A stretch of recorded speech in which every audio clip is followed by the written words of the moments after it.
તને શું? હા એટલે તું જે શક્તિની વાત કરી રહી છે એ શક્તિ મને હમણાં તારામાં જાગૃત થતી દેખાઈ રહી છે. મને તારા પર વિશ્વાસ છે કિંજલ, મને તારા પર પૂરો વિશ્વાસ છે કે આ જે બોર્ડ છે ને, મોહન અને દીકરીઓ, એ તું ક્યારેય બદલાવા નહીં દે. પણ જો અત્યારે તું અહીંયાથી ના ઊભી થઈ ને તો આ કેલેન્ડરની ડેટ જરૂરથી બદલાઈ જશે. એટલે ચાલ હવે તને ઘરે મૂકી જાઉં. ના, હું જતી રહીશ. 7 પગલા જ તો દૂર છે. તોય તારી સાથે 7 પગલા ચાલવા મને ગમશે. ચલો. એક મિનિટ. હવે ઠીક છે? ઠીક છે, ચલો. ચલો.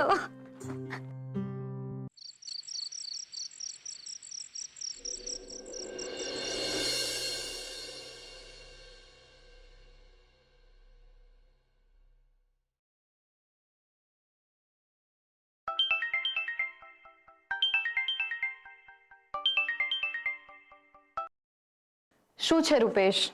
પ્રેમ છે, પ્રેમ છે, પ્રેમ છે. અને મારે એક્ઝામ છે, એક્ઝામ છે, એક્ઝામ છે. એ તો મને પણ ખબર છે, પણ તું આમ સાફ કટ ઓફ કરી નાખે એ કેવી રીતે ચાલે કે? રૂપેશ, મેં તને મેસેજ તો કર્યો કે મને વાંચવા દેજે, મને ફોન કરીને ડિસ્ટર્બ નહીં કરતો. હવે તું ન સમજે તો મારે શું કરવાનું? મને બધું સમજાય છે સેજલ, પણ તારી સાથે મારે કોઈ મારી ખુશી શેર કરવી હોય તો હું ફોન તો કરું કે નહીં? એમ હવે કઈ તોફ ફોડી છે તમે? કેમ? મારી એપ આવી ગઈ છે, લોકો એને ડાઉનલોડ કરી રહ્યા છે. તું જોજે, જેમ જેમ આપણે એની એડ કરીશું ને, આપણો બિઝનેસ સુપરહિટ થઈ જશે. હા હા, આખી દુનિયા તો તારી આ એપ્લિકેશનની રાહ જોઈને બેઠી છે ને. દુનિયામાં તું પહેલો જ છે જેણે આ એપ ડિઝાઇન કર્યું છે. રૂપેશ, એક સિમ્પલ એપ જ તો છે. આવી તો હજારો એપ માર્કેટમાં હોય, એમાં આટલું બધું ફૂલાવાની જરૂર નથી. અને જો હું તને કહી દઉં છું, આ વખતે જો આ પ્રોજેક્ટ ફ્લોપ ગયો છે ને તો હું પપ્પાજીને કહીને તને સંઘવી કન્સ્ટ્રક્શન્સ જોઈન કરાવડાવી દઈશ. કેમ? હવે પપ્પાની સાથે સાથે તને પણ એમ જ લાગવા લાગ્યું છે ને કે હું નકામો છું, મને કંઈ નથી આવડતું? પેલા દિવસે હોસ્પિટલમાં પણ તું મને એમ પૂછતી હતી કે શું હું કોઈ ગેરકાયદેસર કામ તો નથી કરતો ને? એટલે તારામાં જ બધી અક્કલ છે, મારામાં નહીં. હું 10મી પાસ એટલે ડોબો, અને તું સીએ ની એક્ઝામ આપી રહી છે એટલે હોશિયાર એમ? રૂપેશ, વાત એમ નથી,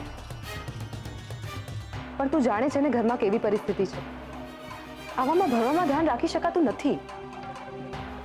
ઉપરથી તું ફોન પર ફોન કરે રાખે છે, લગન માથે છે, પપ્પાની તબિયત ખરાબ છે, અને બાના મેણા, અડધી સીએ, અને હવે તો દુકાન પણ હાથમાંથી ગઈ.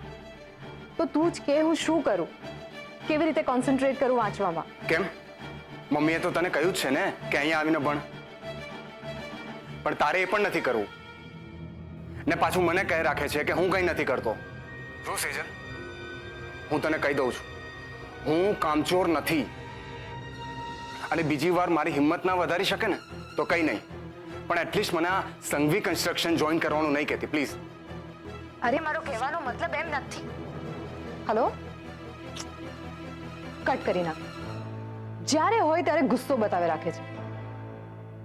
એને કામ છે તો શું મારે ભણવાનું નથી? Capital asset, liquid asset, shit યાર.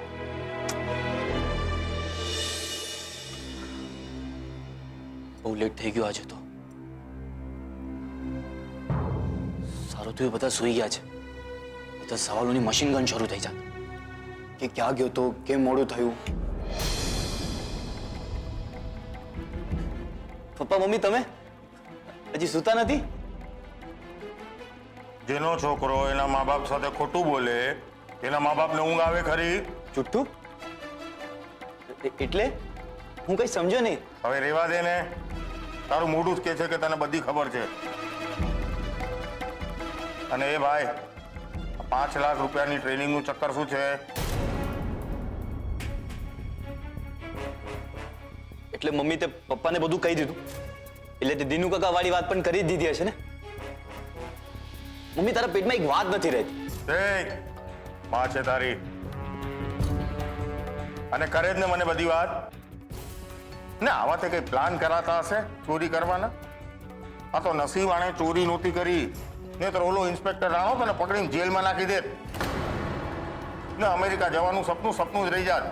ને ઓલી કિંજલડી ખબર છે અહીંયા આવીને અમારા માથે માછલા ધોત ને આપણા ભીમજી અદાજી આપણને સાથ આપે છે ને એ નો આપત. પણ પપ્પા હું શું કરું?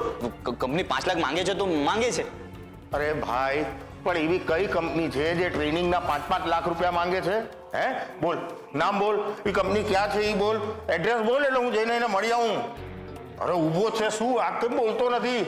અને એ ભાઈ કંપની છે ને? હા પપ્પા છે ને કંપની, પાઇનેપલ કંપનીનું નામ છે. હે પાઇનેપલ? અહીંયા તો અહીંયા કઈ લખેલું દેખાય છે કે હું મૂર્ખો છું? હે અરે તાપીનગરમાં જમીનની દલાલી કરું છું. કઈ ખૂણે કઈ દુકાન કઈ કંપની કોની છે ને એ બધી મને ખબર હોય છે, સમજો? કીધું તો ને સરોજ તને આ બાની ગળતુતી. રાઘવ, મારી વાત જવા દે ભઈલા. આજો રાહુલની કંપનીમાંથી ફરફરિયું આવ્યું છે, એમાં લખ્યું છે કે રાહુલ ઓલી 5 લાખની શું કહેવાય ટ્રેનિંગ પૂરી કરીને તો દર મહિને 2 લાખનો પગાર મળશે. 2 લાખનો.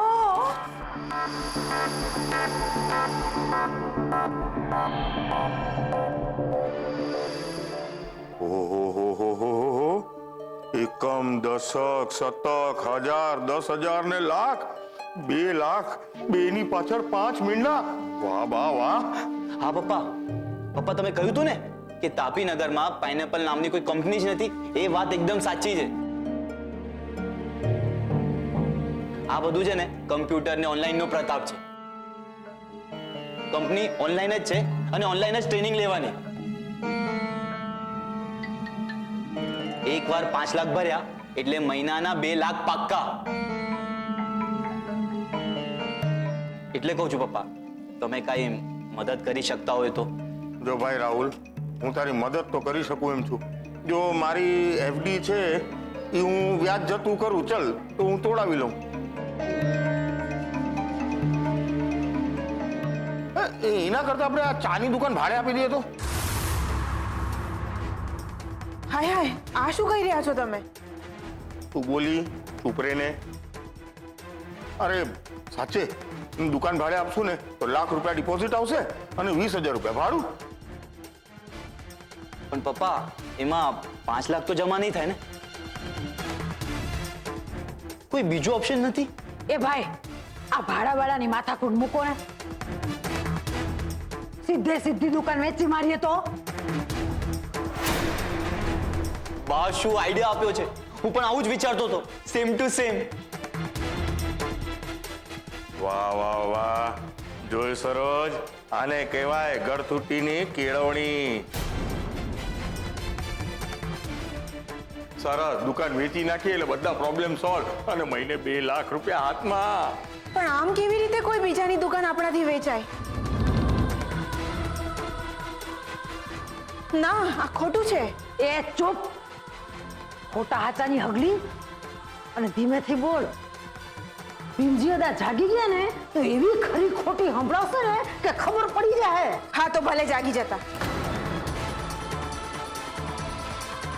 પણ હું મોટા ભાઈની દુકાન આવી રીતે નહીં વેચવા દઉં. હું આ પાપ નહીં થવા દઉં. સરોજ,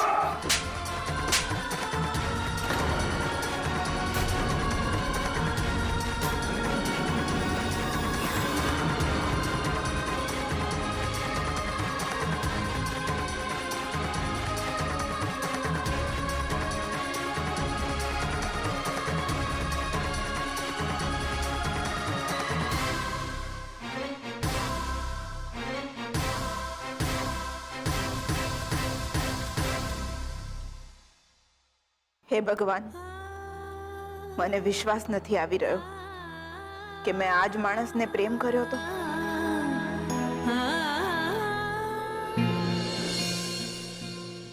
આજે જીવનમાં પહેલી વખત પપ્પા પછી જો કોઈએ મને સમજી હોય, હિંમત આપી હોય, ને હું શું કરવા માંગુ છું એ જાણવાનો પ્રયત્ન કર્યો હોય તો એ છે ઉત્કર્ષ.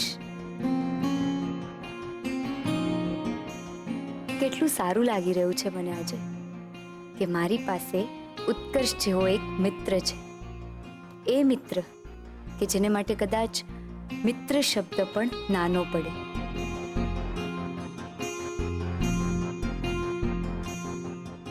પપ્પા જ્યારે હોસ્પિટલમાં હતા ત્યારે ખડે પગે ઊભો રહ્યો. એ મને સતત કહેતો રહ્યો કે રડ નહીં કિંજલ, પપ્પા ઠીક થઈ જશે. દુકાન જ્યારે નવેસરથી ઊભી કરવાની હતી ત્યારે પણ સૌથી પહેલા ઉત્કર્ષ આવીને ઊભો હતો. આજે પણ એનો જ ખભો હતો જેને ટેકવી હું મારી જાતને ઊભી કરી શકી. કેટલી વાર સુશાંતે એનું અપમાન કર્યું, મેં એના પર ગુસ્સો કર્યો, પણ એણે મારો સાથ ક્યારેય નહીં છોડ્યો ને મને લાગે છે ક્યારેય છોડશે પણ નહીં. આઈ વિશ કે ઉત્કર્ષ મારા જીવનમાં સદાય સાથે રહે.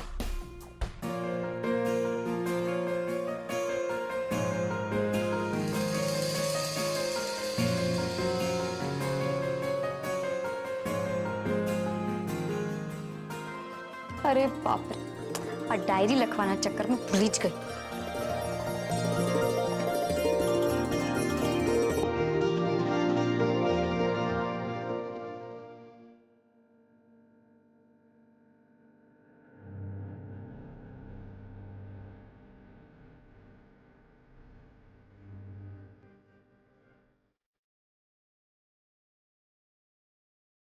પપ્પા સોરી, આઈ એમ સોરી, પણ હું ડાયરી લખવામાં ભૂલી જ ગઈ કે તમે મારી રાહ જોતા હશો ને રોજ રાત્રે આપણે વાતો કરીએ છીએ પછી જ તમને ઊંઘ આવે છે, હે ને?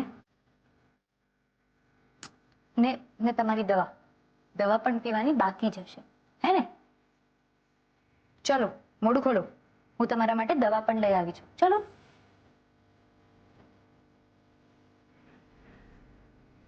અરે આ શું, દવા તો પીવી પડે ને. જલ્દી સાજા થવું છે કે નહીં? હા, ને પેલા રાહુલ પાસેથી દુકાનની ચાવી પણ પાછી લેવાની છે ને? તો ચલો દવા પી લો. મને ખબર છે કે દવા કડવી છે, પણ તોય દવા તો પીવી જ પડે ને પપ્પા. તમને યાદ છે પપ્પા, જ્યારે હું 12મા ધોરણમાં ભણતી હતી ને પરીક્ષા પહેલા જ મારા પગમાં પ્લાસ્ટર થયું હતું, ત્યારે તમે મને દવા પીવા માટે શું કહેલું?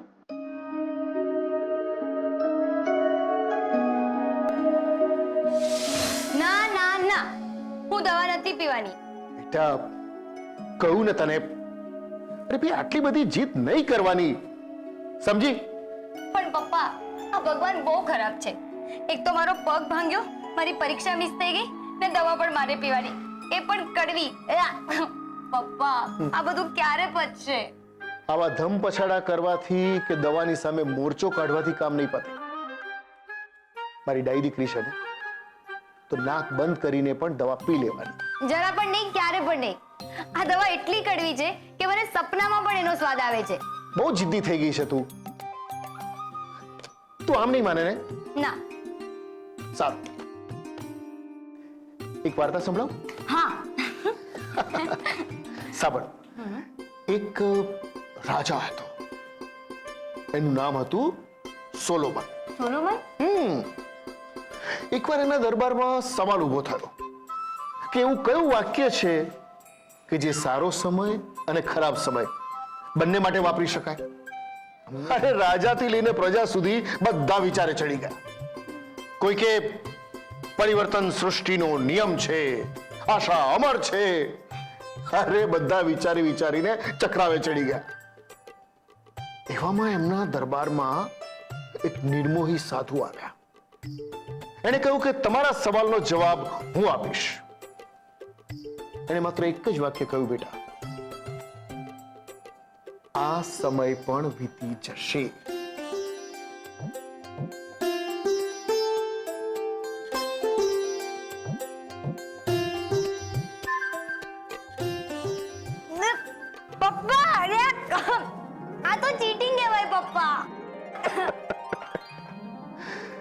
બેટા, જિંદગી પણ આવી જ છે,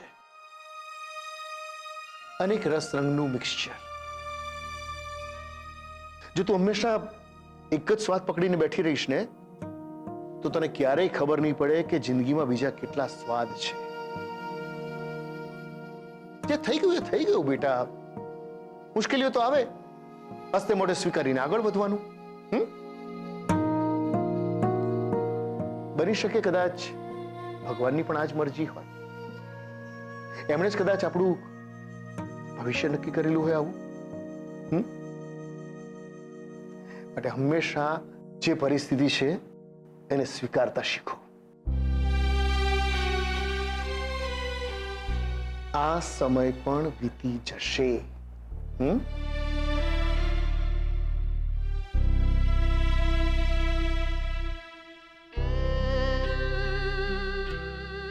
તું અત્યારે જ્યાં પગ પકડીને બેઠી છે ને, આ જ પગે દોડતી થઈ જઈશ.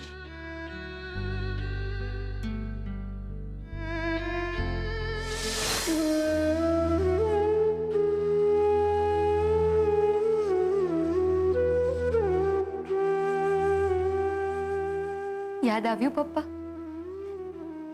આ સમય પણ વીતી જશે. તમે હિંમત નહીં છોડતા ને આપણે આશાવાદી રહીશું. મને વિશ્વાસ છે પપ્પા કે આ સમય જલ્દીથી પસાર થઈ જશે. તમે જોજો, મને વિશ્વાસ છે.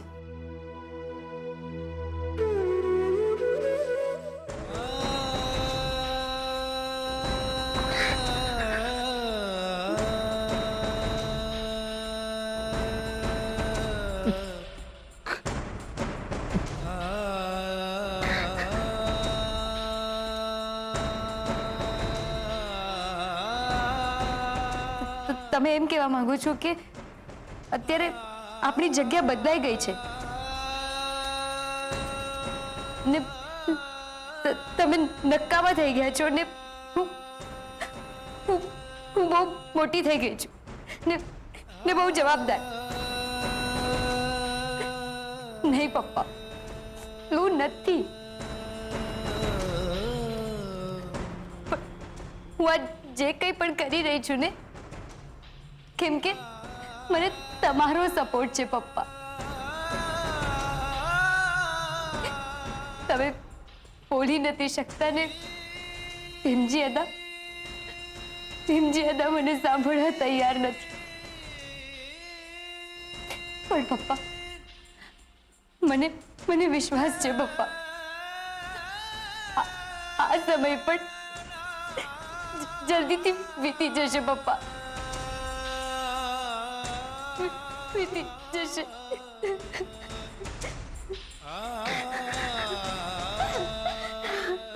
કપરા સંજોગો છે, લાય લાય ધૂપ છે, આંખો સુકાઈ ગઈ, હોઠ સાવ ચૂપ છે.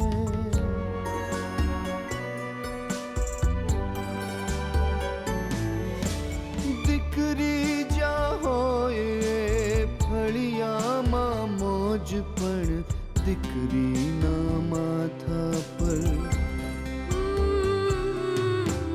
દીકરીના માથા પર મણમણનો બોજ છે.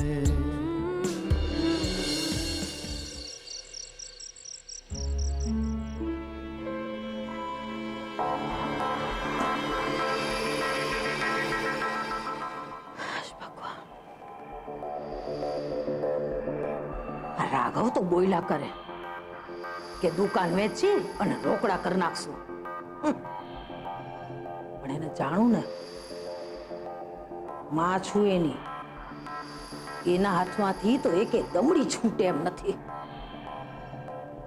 અમતે તો મારા રાહુલ હાટું બધું મારે જ કરવાનું છે.